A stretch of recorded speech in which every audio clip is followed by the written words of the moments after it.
Hi, Bret. Bob, how are you? I'm doing fine. Let me introduce us. I'm Robert Wright. This is The Wright Show, available on both streaming video and via audio podcast. You're Bret Stephens, very well-known columnist for the New York Times.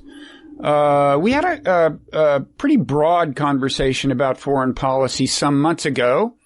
This time we're going to have a less broad one. We're going to talk about Israel, possibly disagree about the subject, and we're going to talk about U.S. policy toward Israel and perhaps toward the Middle East more broadly. Okay. I want to start by acknowledging that you may know the territory better than I do. You were actually editor of the Jerusalem Post, right, for some time?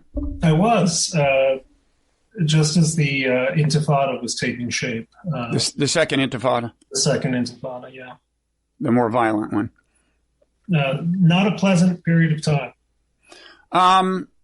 So, I don't know where we should begin. It seems like we can begin anywhere, and then we will inexorably come to argue about stuff. Well, let me ask you, how do you feel about the present level of U.S. support for Israel? You mean on a governmental level? Or? On any level. I mean, how happy are you with the U.S. government's attitude toward Israel? I think the U.S. should look at Israel as a terrific ally and a pretty damn good friend. And we should be grateful that it's there for strategic reasons. And we should be grateful that we see a liberal democracy, for all of its imperfections, standing up for a set of shared values in a difficult region. Okay, well, you may be able to guess one kind of reply you get from critics of Israel when you talk about democracy and shared liberal values there, which is the situation of the Palestinians in the West Bank in particular, right? Oh, I hadn't considered it. Yeah, well, you've heard of the Palestinians? No. Well, okay, let me give you a brief primer. So yeah, you know what I mean. You know, Israel ultimately is the ruler in the West Bank, and in all of the areas. Ultimately, it has authority. And Palestinians aren't allowed to vote. They don't. Again, It's not the ruler in Gaza. Israel withdrew every last settlement, every last settler from there in 2005 at a very high domestic political price. And it also withdrew from its border with Egypt. So contrary to widespread perception, Gaza borders two countries. And the result for Israel was not more peace, it was more war. Which is, if you're an average Israeli voter, not an encouraging sign for what might happen if Israel were to do the same thing in the West Bank. Okay, and so that's what I was talking about, was the fact that Palestinians in the West Bank can't vote and don't get, due process of law. Palestinians in the West Bank can't vote because Mahmoud Abbas is now in the 17th year of his elected 4-year term of office, which is another thing which I almost never hear. With some honorable exceptions, like my colleague Roger Cohen, I almost never hear liberals acknowledge the fact that the first tyranny and the primary tyranny under which ordinary Palestinians suffer is a Palestinian tyranny, not an Israeli one. Okay, but could we I'm referring to the Israeli elections and the fact that Israel calls itself a democracy, but it does ultimately rule the Palestinians in the West Bank, millions of them, and does not let them vote in its elections. So I'm happy to talk about any of the other things you're raising, but... No, but here, look, I'm not trying to be obnoxious and to just get into a quarrel, but I think it's important to be clear here. People who are either called Israeli Arabs or Israeli Palestinians not only do vote, but they're represented in government. In fact, they're represented in the cabinet of Israel.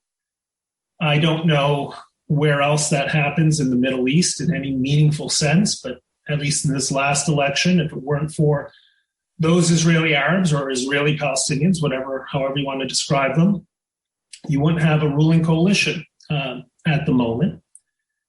There is a Palestinian Authority that was constituted under the terms of the Oslo Agreement. The Palestinian Authority pretends to be a democracy, but is in fact a dictatorship. Palestinians ought to be able to vote in Palestinian elections, but the last time such an election was held was in 2006, which brought Hamas to power. And ideally, as a supporter of the two-state solution, I hope Palestinians do get to vote in a free and democratic Palestinian state that is not at war with its neighbors. And how you bring that about in a way that is not only creates a viable Palestinian state, but creates a viable Palestinian state that isn't a threat to its neighborhood is the great diplomatic question. But before we get into the question of Palestinians not being able to vote, that's just I think a false premise. Well, wait, Palestinians in the West Bank are not allowed to vote in Israeli elections. And Canadians are not allowed to vote in American elections. Well, yeah, but we don't govern them. Our police can't go into the home of any of them and arrest them. Yes, because what you had is a complex situation in which you had a kind of a halfway house Palestinian Authority, which came legally into being with the creation of the Oslo Accords, but never got out of that halfway house. And again, didn't get out of the halfway house primarily because when Yasser Arafat was offered a state in 2000, he said no. And you don't have to take my word for it. You just have to listen to what Bill Clinton said about it back then. So they are in this halfway house. It is a weird and complex and in many ways, deeply vexing and tragic situation. But it's not as if the Israelis are simply decided one day to not allow Palestinians to vote. This is essentially the world's messiest divorce. And until people recognize that that's essentially what's taking place, then you're going to get this line of, oh, Palestinians aren't allowed to vote. Israelis aren't allowed to vote in Palestinian Authority elections either. Yeah, but the Palestinian Authority, again, cannot go into Israel and arrest Israelis. They're not running Israel. Israel is in control of the West Bank. Yes, Israel is. I'm just asking, if a government does not let all the people it controls vote, can it call itself a democracy? Okay, why is Israel in control of the West Bank? Because of the 1967 war. And what exactly happened in 1967 that Israel came into possession of the West Bank? I'm not an expert, but I know that Israel. But let me give you my understanding. I'm not sure how productive this is. Israel feared an impending attack from Arabs, and so struck preemptively. Israel fired the first shot and wiped out Egypt's Air Force and so on, but would say that it was a preemptive and therefore in some sense defensive war. That's what Israel would say. But I mean, look, however it acquired the territory, here's another question for you. Do you agree that the settlements are in violation of international law? No. You don't believe they violate the Fourth Geneva Convention, which Israel signed and which forbids the transfer of civilian populations into territory acquired by force? No, and I'll get to that in a second. But again, you can't just say, well, something happened back in, the dawn of time, and we can't really have a conversation about it because who knows what. Specific things happened that led Israel to the control of the West Bank. And that's really material to our conversation, Bob. Okay, Israel attacked Egypt in 1967 and Syria because Gamal Abdel Nasser and the regime in Syria threatened Israel's total annihilation, okay? Israel was not in control of the West Bank. Israel was not in control of Gaza. Israel was not in control of the Golan Heights at the time, okay? Israel, by almost any account, okay, any serious account, struck first because it was existing under an existential threat barely 22 years after the end of the Holocaust and of the Second World War. But Israel did not strike first in the West Bank. This point is important. The West Bank was controlled illegally by Jordan, which had 19 years, a 19-year opportunity to establish a Palestinian state but which failed to do so. It simply occupied the West Bank, okay? So the West Bank was not recognized as Jordanian territory internationally by anyone. The Israelis sent private messages to the King of Jordan, King Hussein, and said, please don't attack us because we are already fighting on two fronts. We don't want to fight on a third. King Hussein made a historic mistake. He attacked. He started shelling West Jerusalem, including the hospital in which my daughter was born, the Hadassah and Care Hospital. She was born sometime after 1967, obviously. All right? Because Jordan attacked, Israel struck back. And that's how Israel came into the reluctant possession of the West Bank, because it was attacked. All right? Now, then it held on to the West Bank, and it was never considered, at least Israelis rightly didn't consider it occupied, because it was disputed territory, because the 1948 war had ended in an armistice without clear borders. The so-called international border, the green line between Israel and the West Bank, is an armistice line.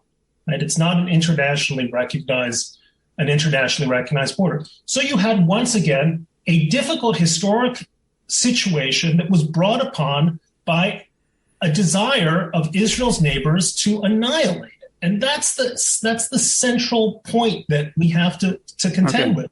Unless you recognize that as the premise, the whole argument seems to me misjudged. Now, it goes without saying that the Palestinians have a different narrative about certain aspects of this and about I mean, for example, they would point to the armistice lines and say, you're right, they're only armistice lines because the original territory given Israel by the UN is much smaller than that. And they would contest in the other direction, the kind of territorial implications of the armistice lines. But I don't want to get into that. I mean, you know about the Nakba and their side of the story, I'm sure, even though you would emphasize different things and contest different things. Let me just say this. Gershom Gorenberg, you're probably familiar with him. He's an Israeli journalist. Yeah, of course. He's a Zionist. He's a liberal Zionist, but he's a Zionist.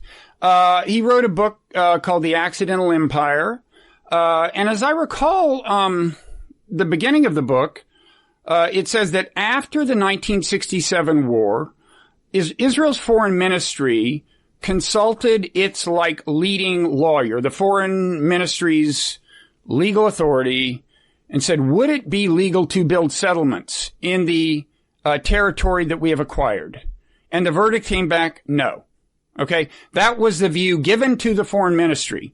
For whatever reason, and that has been the consensus, pretty much outside of Israel ever since, as reflected in various UN Security Council resolutions, and so on. So, and in fact, the Fourth Geneva Convention does forbid the transfer of civilian, populations into territory acquired by force. So, but just to be clear on your position, you're not willing to concede. That would just exclude, by the way, every American who lives in California, but go ahead. Well, that actually happened before the Fourth Geneva Convention. I understand, but historically, the way it tends to work, these things aren't. I'm not here to defend conquer territory. I'm not known for defending American foreign policy in general, whether before or after the Accords. But these things tend to not be retroactive, so that would not apply. Everyone who's listening in here from anywhere from Texas to California ought to consider themselves a settler. But go ahead. Yeah, sure. Yeah. But I mean, if we're talking about international law, we're talking about things that have happened since the law was laid down, right? Listen, okay, so let's talk a little bit about international law, because quite frankly, if this were simply a territorial issue, right?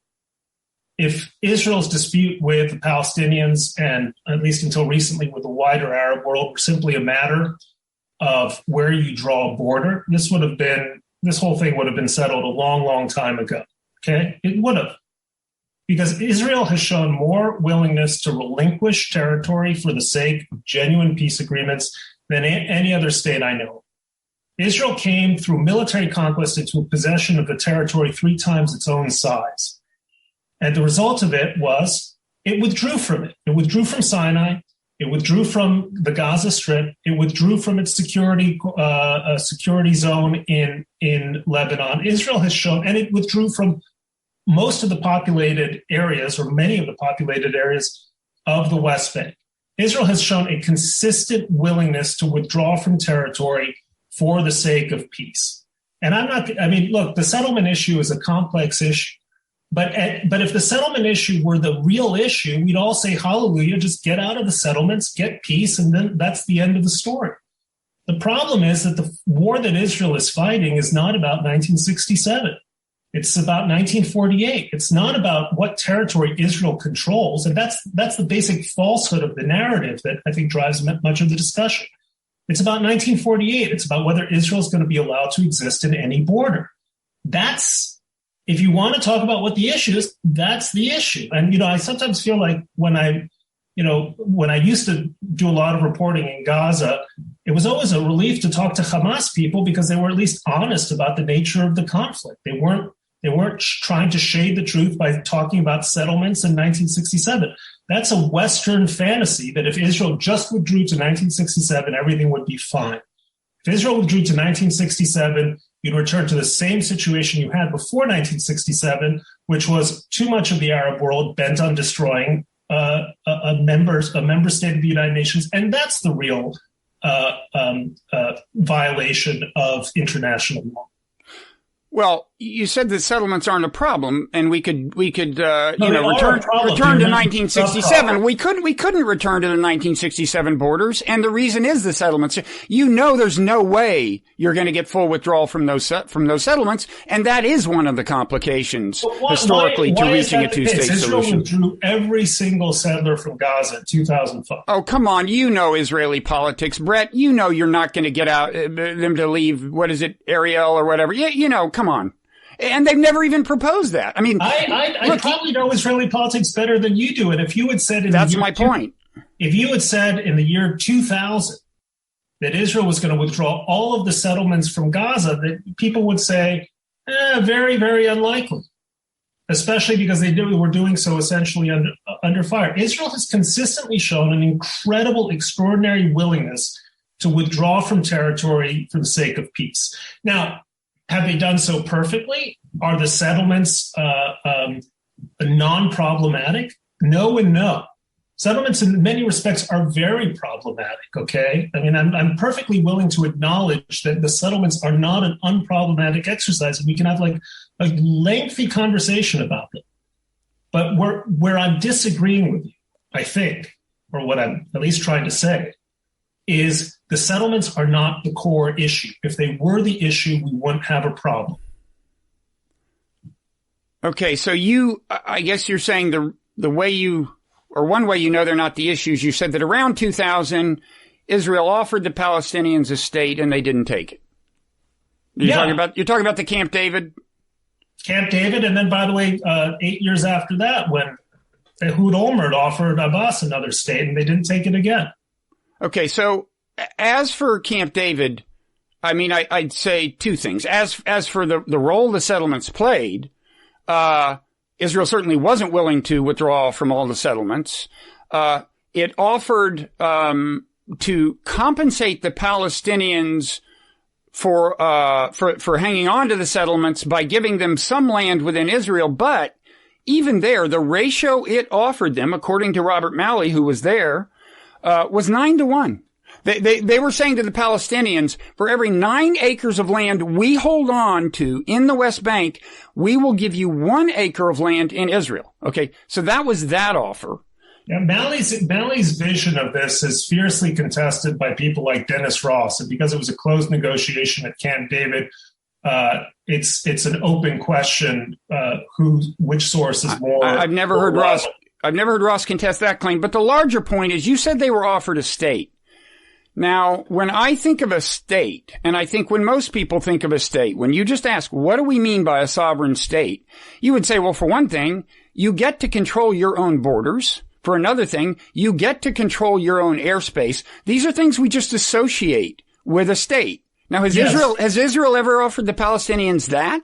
Yes, well, and there's a reason why they haven't, okay, which is that every time in which Palestinian figures, either in the PLO or Hamas, have controlled territory, they've used the territory to attack Israel from within its 1967 lines. That's a real problem, Bob, and this is an issue that simply will only go away when a new generation of Palestinian leaders takes over and says, you know what, we want to be more like the United Arab Emirates than we want to be like Hezbollah in Lebanon. We want a state modeled on Costa Rica, not Yemen. That's the real issue, which is the use of Palestinian territory to attack Israeli civilians in Israeli areas. And that's the central problem. Do you think that Israelis wake up and capriciously say, let's make the life of Palestinians a misery? And let's bring on all of this international opprobrium and get the Bob Wrights of the world to be angry with us and otherwise well-meaning liberals to hate us because we just feel like oppressing Palestinians? I mean, do you think that's what the average Israeli thinks every day? Oh, I'm so greedy for this little extra acre of land. And by the way, we're talking about tiny amounts of land here. I mean, the West Bank is maybe the size of a fraction of Long Island, right? We're not talking about a huge amount of territory. Do you think Israelis wake up and say, let's just be nasty to our neighbors? That's actually not a rhetorical question. I actually don't. I think Israelis feel genuinely threatened, and I don't think they are overreacting any more than Americans overreacted to 9/11 when they felt genuinely threatened. On the other hand, I was complaining at the time that America was hugely overreacting. I just think people have a tendency to overreact. I'm not saying 9/11 was nothing. Okay, that's what I'm saying. I mean, look. But hang on, let me finish the sentence. You should actually. There's it's important. I don't want to be misunderstood.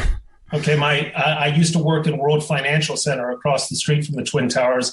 9/11 was a gargantuan tragedy. But what I'm saying is, in comparison, proportionally to what Israel experienced in the Second Intifada, all right, 9/11, the death toll on 9/11 was a fraction of what Israelis lost to terrorism. Because Israel's a much I need to be, in this age of Twitter, I need to be particularly careful, okay? Sure. 9/11 was a appalling disaster which motivated most of America to launch 20 years worth of wars, right? But what Israel lost as a country of, at the time, 7 million people or so during the Second Intifada was proportionally a huge number more than what America lost. Some Americans, it's a relatively rare American who knew someone personally who died in 9/11. Every Israeli knows a grieving father or grieving son or sister who was killed in a bus bombing. Buses blew up all around my apartment when I was living in Jerusalem. Down the street, both my neighborhood cafes blown up. So when Israelis are not crazy in reacting this way. It's not some weird overreaction on their part because they are obsessed with 100% security. It's an existential feeling that their neighbors do not intend to live in peace with them. That's the issue. No, I understand that that's the perception. I don't contest that, and it has to do with history going back even before the creation of Israel, the sense of peril, I mean. But just to quickly revisit something. So if I understand you correctly, you're no longer saying that the Palestinians were offered a true state in 2000. You're explaining now why Israel doesn't want to offer them a true state with control of its borders and its airspace. Look, Israel wants to offer the Palestinians. My sense is that if Israel had a reasonable, or Israelis had a reasonable basis for believing that Palestinian airspace, water rights, and so on would not be used to funnel in, for example, Iranian weapons to be fired indiscriminately at Israeli targets, if the Palestinians were prepared to create a normal state that doesn't threaten its neighbors, Israel would be willing to grant it. Israel took a tremendous gamble by making a deal with a known terrorist named Yasser Arafat, hoping that this particular leopard had changed his spots. Okay, but you're not saying Israel has ever offered them a true state. You're explaining why Israel shouldn't, but you're not saying they ever have. Israel offered the Palestinians a true state. Yes, there were limitations on it, right? Like an insistence that it be demilitarized. That is a reasonable demand given this particular history. What other political entities are there that we refer to as sovereign states that don't control their borders or their airspace and aren't allowed to have a military in the world? Look, there are what other state is offering territory to a neighbor, one of whose major political parties is sworn to its destruction? So this is, yes, you're right. This is a sui generis, I've never known, sui generis situation. But the fact remains that Israel made a good faith offer at Camp David. Ehud Barak went to the very limit of his political ability to make this offer, and it was rebuffed without so much as a counteroffer. And then after it was rebuffed, there was a 4-year war of 4-year campaign of terrorism against Israeli civilians. So Israelis reasonably will say, why should we want to put ourselves in peril for this failed experiment? You know, part of the issue, Bob, here is the question of agency. You know, I think just listening to you, there's a lot that you attribute to what has to be Israeli agency in in fulfilling its commitments and its moral obligations to the Palestinians. And that's fair enough. There's very little that I hear about what Palestinians owe their neighbors in order to have a state. And I would add one more point. There are tons of stateless people in the world. The Kurds are stateless. They've been oppressed 6 ways from Sunday, whether by the Syrians, the Turks, the Iraqis, the Iranians, and so on. Tamils are stateless. Basques are stateless. Catalans are stateless, and so on. But they all get to vote. Basques get to vote in the Spanish elections. Catalans get to vote in the Spanish elections. These are not comparable situations. The Kurds have been seeking self-determination for as long as anyone can remember. And they're voting in other people's elections, in other states' elections as a stateless people, right? There is not an automatic right to every nation that wants a state to get a state. It has to meet certain expectations of the international community, and the Palestinians, the Palestinian leadership hasn't met it. Well, I don't want to get back into international law, but it would be easy to distinguish the situations because again, Israel is not considered under international law to own that territory. But Israel is the most. Would you agree with the statement that when it comes to the United Nations, no state is more unfairly treated than Israel? I think I might disagree with that. I mean, most of the things you would consider unfair treatment, many of the UN resolutions which like condemn the settlements and so on, I would not agree with you on that being unfair. Okay, but let me you may be talking about General Assembly resolutions which are effectively meaningless in terms of international law, but that's a different kettle of fish. Well, no, but let's talk about international opinion. Why is it? I mean, this is an honest question. Why do you think the UN Human Rights Commission in its first decade of existence, from 2006 to 2016, fully half of its resolutions were condemnations of Israel? How does that happen? I don't know, but I'm not here to defend it, and I'm not an expert on that. Let me ask you this: again, I understand why Israelis are freaked out. Having seen how freaked out Americans got after 9/11, as I said, you would argue that the freak out was even more disproportionate in America. I don't really disagree, but my point is, I understand that in general, disproportionate freak out is a thing. My own view is that it has led many Israelis to not see as clearly as they might some possibilities that are out there for their long-term security. But leave that aside. What I'd like to ask you is, suppose you were Palestinian, suppose you had been born and raised in the West Bank. What do you think your attitude would be? And you're familiar, and you are familiar with the history. You know that in fact, a number of Palestinians were displaced in the course of the expansion of the borders of Israel. from the originally mandated territory to the current armistice lines. You probably know people who say, their parents owned a house, so on. Some of them were treated brutally. In some cases, ethnic cleansing is a fair term. And I don't deny that there was, in some cases in East Jerusalem, it was moving in the other direction, ethnic cleansing in the other direction. I'm not denying any of that. But given human psychology, if you grow up in the West Bank in that circumstance and you can see settlers, 500 yards from where you live, who get full political rights and have various, material benefits relative to you and get respectful treatment from the police and protection from the police and so on. What do you think your attitude would be toward Israel? Do you think you'd be sitting there thinking, gosh, why haven't we been more willing to accept a state that's not really a state? I mean, what kind of state would Palestine be if it No, I don't want to change the subject. I'm asking you the question. Can you put yourself in the shoes of a Palestinian in the West Bank? Well, let me put myself in the shoes of a Palestinian in East Jerusalem, okay? Okay. Which you would consider the West Bank.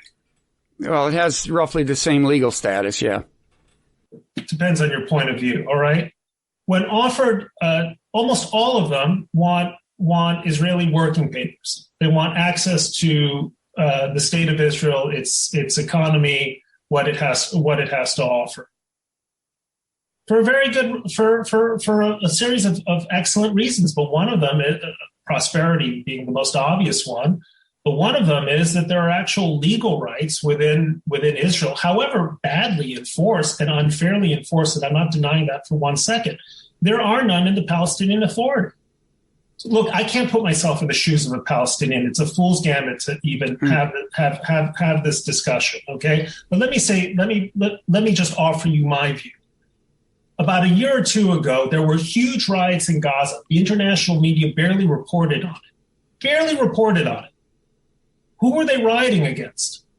They were rioting against a tyranny known as Hamas, which won't let women alone, which offers no political rights, which has no elections. People like Salam Fayyad, Mohammed Dahlan, other Palestinian political leaders, all have had themselves prosecuted in absentia, maligned, harassed by whom? By President Mahmoud Abbas. So that's also a material point. Now, look. The issue with with Israel is the points you raise are perfectly fair, okay? And I don't want to have this conversation make the argument, everything Israel does is just and fair and right and so forth and so on. All I'm going to say is that I don't think the real core of the conflict here has to do with the fact that there are settlements on a percentage of land of the West Bank. The core of the conflict is Palestinian misgovernance and a refusal to come genuinely to terms with the existence and permanence of a Jewish state alongside it. I guess I'm willing to say a couple of things about the Palestinian Authority. First, I'd just say one more time, do you not want to do the thought experiment of imagining that you grew up in the West Bank as a Palestinian and try to imagine why you would have a charitable view toward Israel, or why you would not have the opposite, in fact. If your only experience with Israelis face to face is soldiers who govern you and don't give you the kinds of political rights and so on. What I'm saying is that contrary to media perception, the primary agent of Palestinian misfortune, or the misfortune of Palestinians in their everyday life, are their tyrannical, kleptocratic, and fanatical rulers. That's the argument I'm making.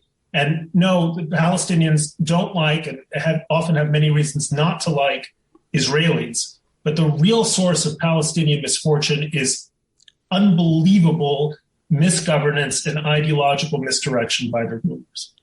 Okay, but the fact is the U.S., which has leverage with the Palestinian Authority, as do some European nations. We're all kind of involved in supporting them in a sense, not just in the obvious material ways of kind of giving them money, but, some of the perks that the Palestinian leadership gets includes it's, going to be easier for them to get their kids into an American college or whatever. We have a lot of leverage with them. And the fact is, we have not pushed them to be fundamentally different than they are. And I believe the reason is that the main thing we want out of them is to be, not very radical.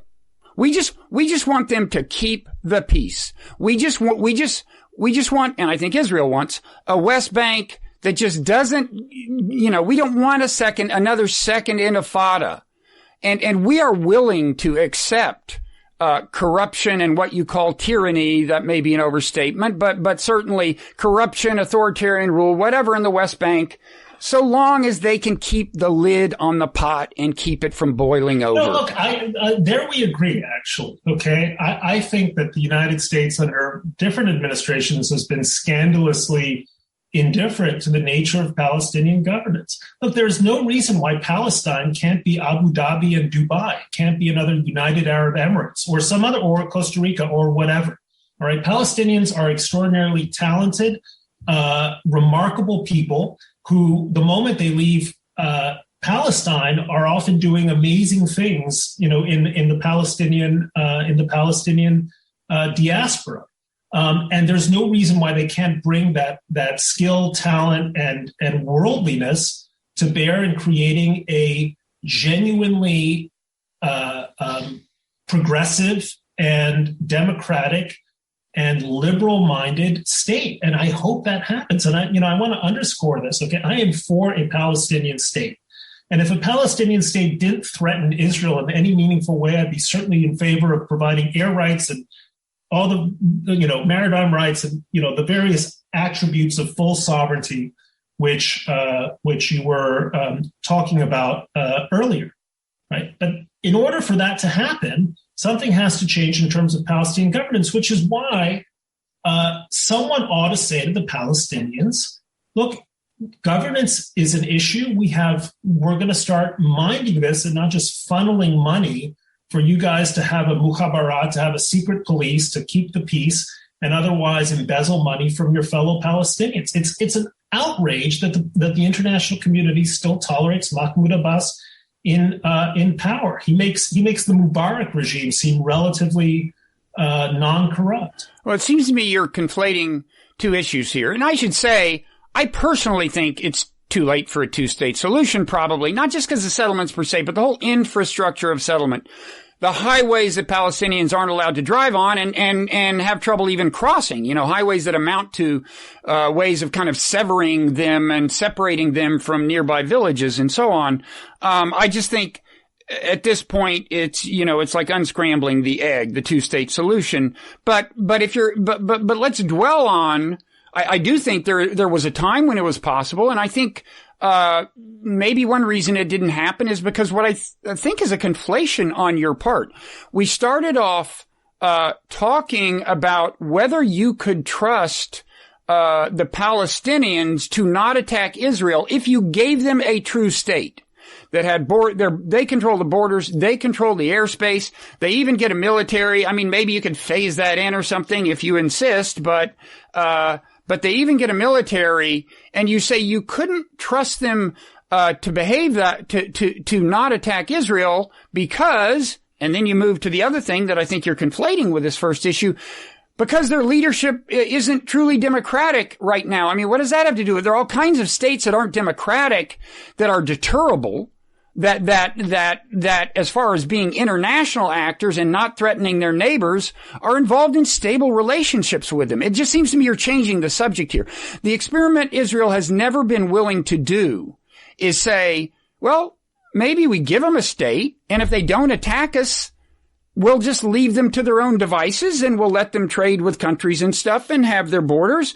Because after all, look, even Gaza, Gaza is a much more volatile situation, much deeper poverty, which they can plausibly blame to some extent on a blockade that is still imposed by Israel. Let me just finish the thought experiment. And Hamas, as I think even you would say, is more authoritarian by a long shot than the Palestinian Authority, less likely to transition to democracy anytime soon. And yet even Hamas in Gaza, and with a much more volatile populace that in a certain sense is more naturally aggrieved, if only by virtue of the degree of material deprivation, you do get a kind of deterrence. Really? Right? Oh, totally. Look. Oh, yeah, sure. So 4,500 rockets just landed in your neighborhood and everything's fine because the Wright family is intact. Oh, come on, Bret. No, that's not. It's absolutely a serious point. It's absolutely a serious point. Israel has had 4 major wars with Gaza since it withdrew its army. And again, so I have to correct you. But Gaza has international borders with 2 states. You just said it's blockaded by Israel. Actually, most of the goods, the illicit goods that flow into Gaza, flow into it from Israel. All right. What has it done in those 16 years? First of all, it had a civil war. Then it created a vast guerrilla and terrorist infrastructure funded and supplied by Iran to attack Israel. And by the way, the attacks on Israel, however efficacious they were, and they were only ineffective because Israel has this Iron Dome system that defends it. But Gaza has simply been turned into a terrorist base to attack its neighbor. So obviously, Israel is going to say, why should we replicate this experiment in the West Bank? But part of my point is to engage in an exercise of trying to be a Palestinian. If you were a center of the road, middle of the road Israeli, looking at what happened in Gaza, okay, your view would be, yeah, let's do this again, because maybe if we do more of the same thing, we're going to get a different result. I thought that was the definition of insanity, according to someone or other, Einstein, I think. First of all, let me be clear. As for let's try this again, the West Bank is radically different from Gaza. I think the prospects for success would be much better. But let's say a couple of things about Gaza. First of all, they had an election, and we said it's fine for Hamas to participate. And then Hamas actually won, and we played a role in effectively nullifying the results, and that's what led to the civil war that led Hamas to take over violently. Yeah, we were not willing to let them rule for a week or whatever. Oh, there you're absolutely right. Okay, the way in which the Bush administration allowed that to happen was one of the great. You mean allowed them to participate in the election? Well, they did 2 things that were stupid. Number one, they allowed a party to participate in an election when that party wasn't prepared to play by the rules in which the election was being held, among other things, recognition of the Oslo Accords. But then when we allowed that to happen, then we denied the results. So as far as U.S. policy is concerned, it was a total disaster and a basic mistake by the Bush administration. I will say, if you go back and look at the videotape right after Hamas won that election and look at what some of the leaders were saying, they were making noises about fundamentally changing their attitude toward Israel. I don't mean they could turn on a dime and say, you're right, this is Israel's territory. But they were talking about long-term truces and so on. Nobody wanted to test that and see if it could evolve into something better. But the main thing I want to say about Gaza is I'm not, obviously it's a much more precarious situation from Israel's point of view. And the triggers for war are very different than you might get from the West Bank. But I think even you will agree that there is a kind there's a kind of deterrence. After the 2014 war, Hamas wasn't coming back for more, anytime soon. And B, as for this most recent war, just about anyone could have told you that if you send Israeli police into the Al-Aqsa Mosque, which again, under international law is not even part of Israel, and have them fire rubber bullets in one of the most holy mosques in the world, that Hamas is probably one of the unwritten rules is they're going to have to fire a few rockets. Now, the retaliation was pretty massive, but this was not unpredictable. This was not unpredictable. a few rockets, 4,500 rockets is not a few rockets. No. 4,500 in the course of the whole thing. How many did they fire before Israel massively retaliated? They started firing 12, rockets. 15? Fine, but how many? Don't fire rockets at other countries. That's talking about violations of international law. Don't invade mosques. A terrorist group using territory as an entrepot to fire rockets indiscriminately is very much the definition of a war crime. And then firing those rockets from civilian areas is a further war crime. Now, yes, you can absolutely look. Israel's at fault in all kinds of tactical ways. Okay, its police are heavy-handed. They're stupid. They were responding in part to the Meron disaster of a few weeks earlier. Okay, all of those are errors of judgment that the Israeli government made. Okay, but the basic point here is that that Hamas's response is not, to say it's understandable. It's outrageous. I'm not saying it's understandable. I didn't say that. I said it was predictable. Okay, well, it was predictable. Yeah, well, that's my point. You can't say it was a failure of deterrence. You can't say, well, Hamas had forgotten about what happens when they fire rockets or anything, or they don't care what happens. You knew that the unwritten rules were that if Israel does this, some rockets are probably going to come in, and Israel chose to do it. I'm not saying who's right, who's wrong. I'm saying that in a deterrent situation, you got to know the rules. I'm just saying that the fact that Hamas fired rockets in that case is not in itself evidence that deterrence failed. And in all kinds of ways, I think you see that, deterrence often has an effect. I don't want to get into a big argument about that. I would say Israel's never even been willing to try in the case of the West Bank, but I think it's too late for two states anyway. Well, I disagree. So I think you're mistaken, and I think, as a matter of fact, things do change. The history is filled with examples of conflicts which seem totally intractable, and then suddenly become tractable. The Arab-Israeli conflict is essentially, as an overarching conflict, essentially came to an abrupt end in the last 6 years, which was, finalized by the Abraham Accords, arranged with the tacit consent of Saudi Arabia. Israel's real conflict isn't with the Sunni Arab states at all anymore. It's with Shiite or Shiite-backed states, Lebanon, Syria, Iran, and now Hamas, which is richly funded and armed by the Iranians. No one predicted that could happen. It's entirely possible that as Israel senses that its security horizons go deeper into the Arab world, it can make sensible concessions of territory closer to home, right? If Israel feels like Jordan is secure and beyond that there's an Arab world that's not making war with it or intent on making war with it, then you can imagine a different situation. And you can certainly imagine that at some point, Palestinians are going to get sick of being tyrannized by Hamas and Fatah, and hopefully that day will come soon, and everyone can be happy.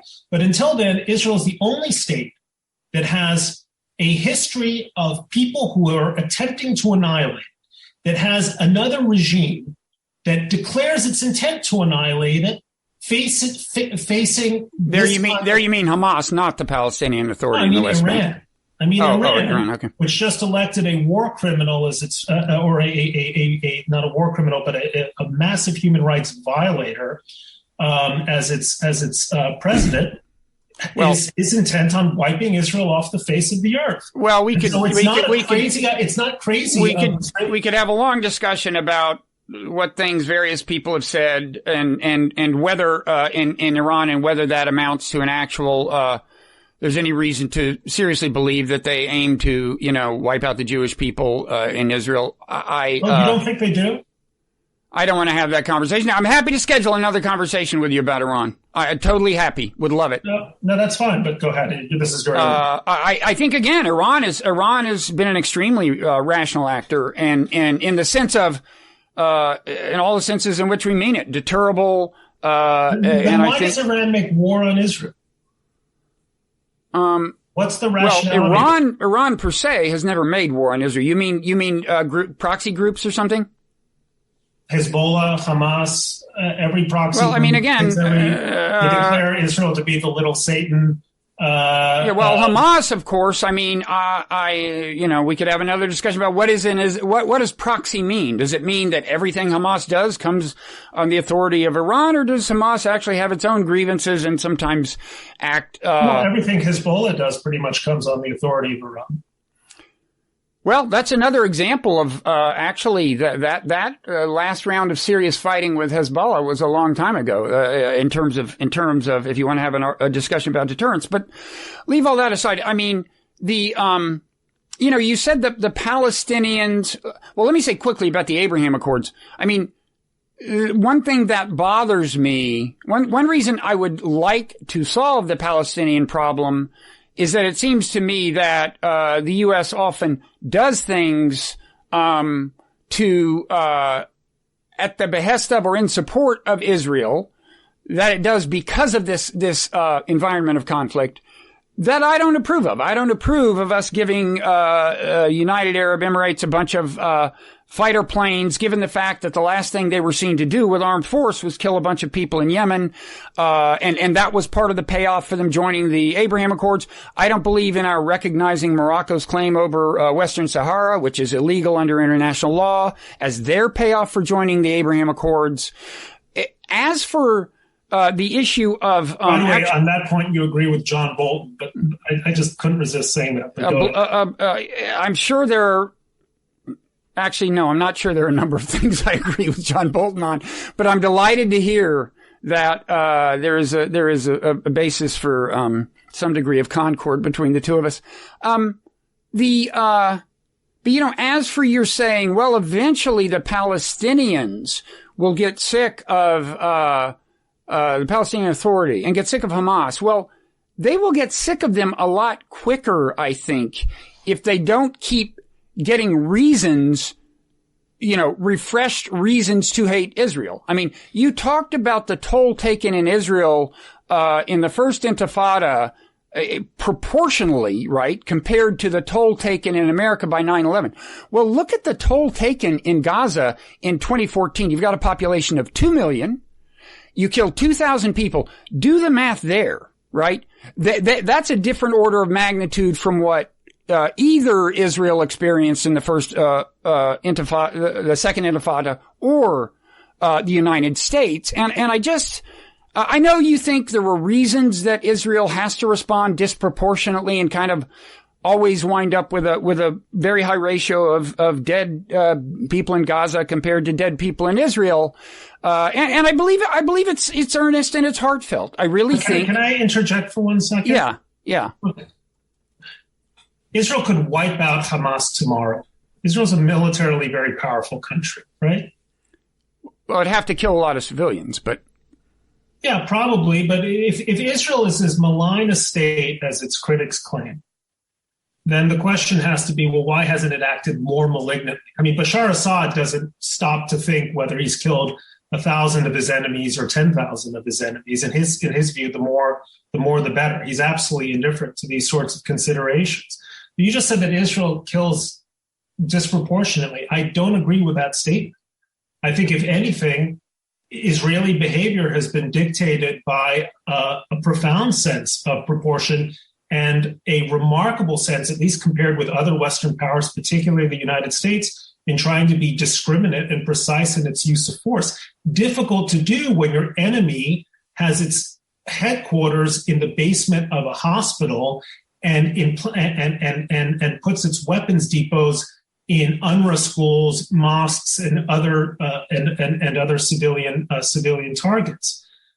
And so this is I think, I mean, I know this is not quite where you're taking this conversation, but I think it's important to make this point, because Israel is now treated in some quarters of the left, it's like the most malign state in the world, the state that reacts unthinkingly and grotesquely in the face of what are allegedly at most minor or predictable provocations by groups that would just be totally fine if only they achieved total power. And my argument is, if they achieve total power, they would be worse. And Israel is not reacting gratuitously or disproportionately against it. Israel is trying to figure out its way in the world, in a world that is still, to this day, bent on its diminution and sometimes its destruction. And that's the essence of the problem that we have here. Let's recognize that we still haven't figured out what happened, we still haven't resolved the issues of 1948. Too much of the world isn't prepared to live with a state of Israel, a Jewish state, in any borders whatsoever. And so long as that's the case, Israelis are going to be on their guard. They're going to be tough, and they're going to be very wary of making concessions that are going to put Israeli civilian lives in danger. The whole point of Israel is to say the Jewish people aren't going to take this shit anymore. That's the point of Israel. And I do not fault them for living up to that promise. But do you think the strategy is working in the case of Gaza and the West Bank? I mean, again, if your goal is for them to slowly get sick of their kind of local governance, right? Shouldn't you be very wary of providing them with reason? I don't mean logical reason. I know you might say, well, the Palestinians in Gaza aren't justified in hating Israel over this last war because, after all, whatever. But the fact is, given human nature, you know that any people in the position of the Palestinians in Gaza would come to hate Israel after the bombardment they endured this time, and even more so the bombardment they endured in 2014. Leaving aside who you want to say started it, it's just as a matter of human nature, you know you are deeply intensifying their hatred of Israel. And I'm sure you would agree that does complicate the scenario where they eventually reach agreement with Israel out of frustration with their own leadership. So in light of that, don't you think Israel should be more careful before they do things like send police into the Al-Aqsa Mosque, firing rubber bullets? Look, yes, okay. The Israelis do all kinds of things stupidly, all right? And this is Eric Hoffer once made the amusing point. He said Israel is the only country in the world expected to behave like a Christian nation. All kinds of police forces overreact, screw up, misjudge a situation, famously in the United States, obviously, but elsewhere in the world. And it would be stupid and pointless of me to try to defend every tactical Israeli decision.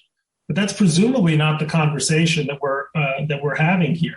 Well, no, I mean, what I guess Hamas didn't go to war with Israel, by the way, because of what happened at the Al-Aqsa Mosque. Hamas went to war because Mahmoud Abbas once again postponed, quote unquote, postponed presidential elections. What this was at least as much about a power play with Fatah as it was about a response to a stupid Israeli decision. Well, that was, I would say, another factor that made it more predictable that you would get rockets coming over the border if you invaded the Al-Aqsa Mosque. But I see, I guess, in a way, what I'm trying to question is a premise that I think is actually pretty widespread in Israel, which is like, they're going to hate us no matter what. The world's going to hate Israel no matter what. Palestinians are going to hate Jews or Israel or something no matter what. What does it matter? And I just question that premise. And that's the premise I'm trying to question now when I suggest that it really isn't in Israel's long-term interest, to respond the way they've been responding, even to maintain, I mean, again, to never offer the Palestinians an actual state, for example. I just think an actual state as you've just described it. Well, as we define a sovereign state, I think, again, we had that part of the discussion, and I take a sovereign state to be something that can control its borders and airspace and trade freely with, and so on. And when you say, well, gosh, given the way Gaza did react to, liberation or something, why should we take a chance? And we've never done the experiment. Right? Yes, we did. I mean, Gaza was under literal occupation and then was under blockade. What's that? The West Bank is totally different from Gaza. I'm not sure that's right. I think if an election were held in the Palestinian Authority tomorrow, a free and fair one, or a month from now, a free and fair one in the West Bank, chances are that Hamas would win that too. And that's a problem.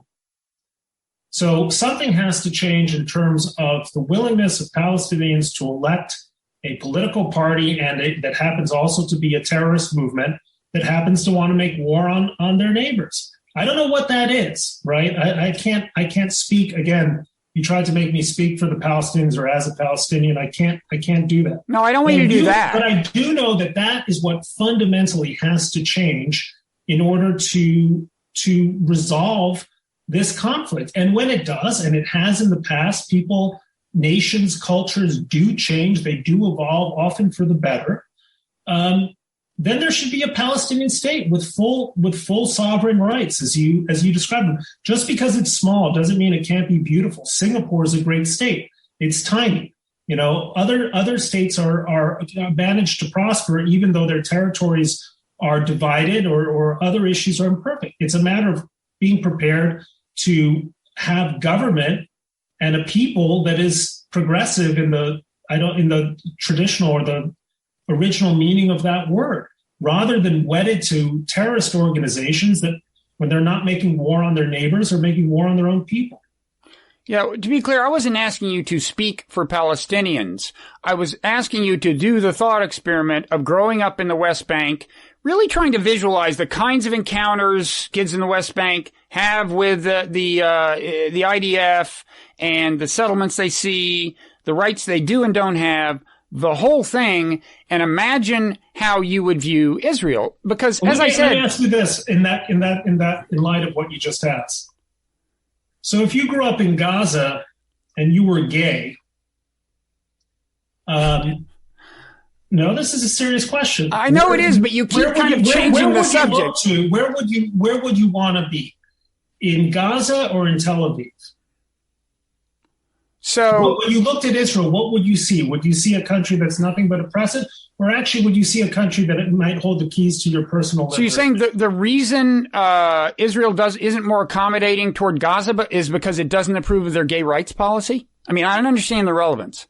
The relevance is that the average that Palestinians who are in disfavored categories because they're gay, because they're women, sometimes because they're Christians or because they're free thinkers, might actually look at Israel not as an oppressor, but as a model for the kind of state they would like to have for themselves. All the more reason. Want to move there and live there and take advantage of its civil liberties. A point that should matter to people who are progressive, because all of this criticism of Israel from progressives comes from people who are furious at a state, which is the only state in the region that affirms their own values. Never mind the policies, your own values.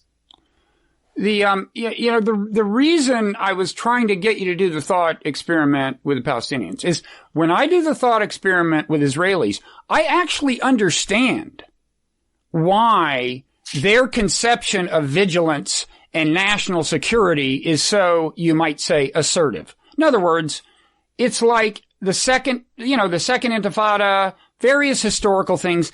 It doesn't shock me that they are in the frame of mind they're in. I'm trying to get you to consider the possibility. I mean, you complained that, gosh, if there were an election, in the West Bank, Hamas might win. I'm trying to ask you if you can get yourself, if you put yourself in the shoes of Palestinians, if maybe that doesn't surprise you. That's just the way humans react under the kinds of circumstances they face. Because, if that's what we have, a situation where people on both sides are reacting, predictably, then we need to think creatively about changing the equation, A, and B, I would ask, if what you're worried about is Palestinians in the West Bank maybe voting for Hamas in an election, well, then maybe Israel's policy shouldn't be, as you just put it, we're going to prove that we never take shit. We're not going to take shit anymore. That does seem to me like a fair description of their policy toward the Palestinians. I just don't think it's productive. Well, okay. And that was absolutely the policy up until 1993, when, after the election of Yitzhak Rabin, Israel adopted a different view and made genuinely difficult concessions all the way through the withdrawal from Gaza in 2005 to make way for a Palestinian state. And unfortunately, the result for Israel was not more peace, it was more hostility, more violence, and more terrorism. That's the core of the problem, that Israel did try to think creatively, and what it came up with didn't work. Now, hey, I don't have all the answers. There are probably other creative solutions. But what you're suggesting sounds to me like, let's just go the whole way with a strategy that so far hasn't worked, and maybe that'll work.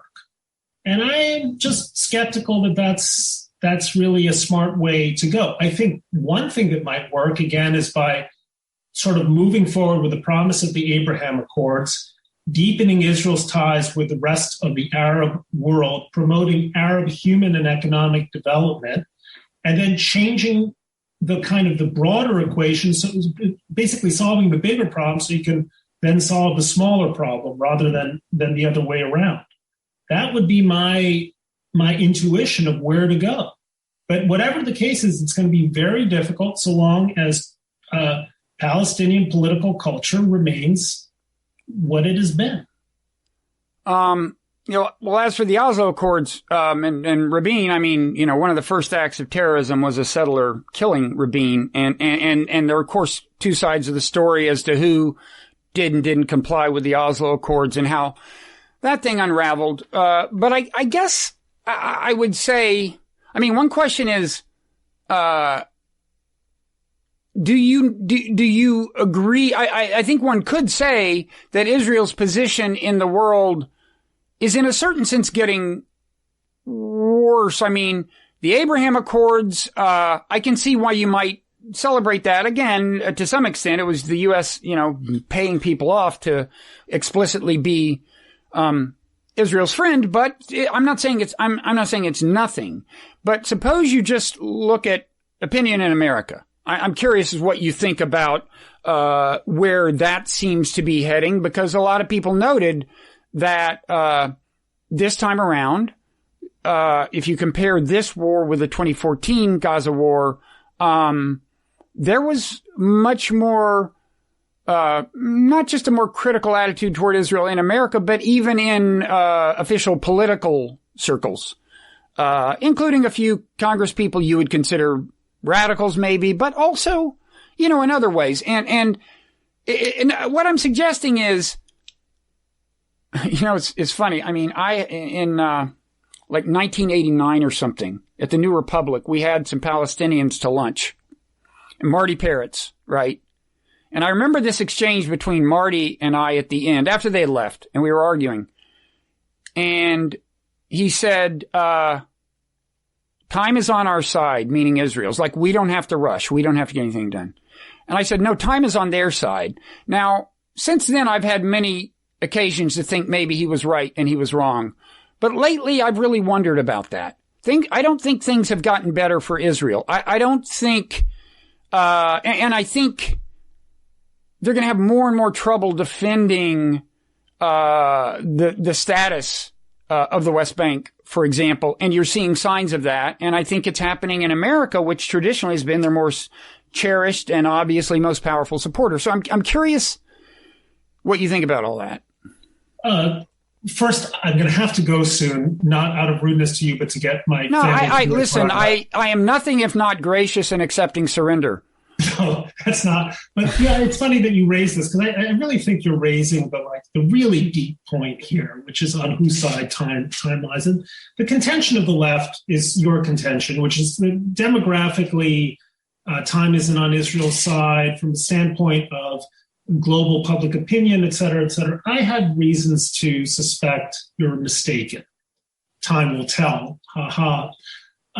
But for the following reasons. First of all, yes, Israel is losing friends on college campuses and in certain precincts of the West. Israel's making lots of friends in India, Japan, Greece, the peripheries of Africa, states in the Arab world where it never had friends before. So the question of whether Israel's gaining or losing friends, I'd say actually on the margins it's gained friends. Secondly, Israel's immensely wealthier than it used to be. One of my colleagues at the New York Times pointed out that after the original Camp David Accords, U.S. military aid to Israel amounted to 10% of GDP. It's now something like 1% of GDP. And that wealth translates into options for Israel that it didn't have before. Thirdly, from a population point of view, Jewish birth rates remain robust. Some will argue it's the wrong Jewish birth rate because it's the Haredi Jewish birth rate. But meaning the ultra-Orthodox. But birth rates in the Arab world are going down while Israel's remain relatively high. So it's not, I guess the point is, I don't know, but it's not so clear cut, I think, as some of the critics of Israel, or I should say not critics, but anxious friends of Israel would say.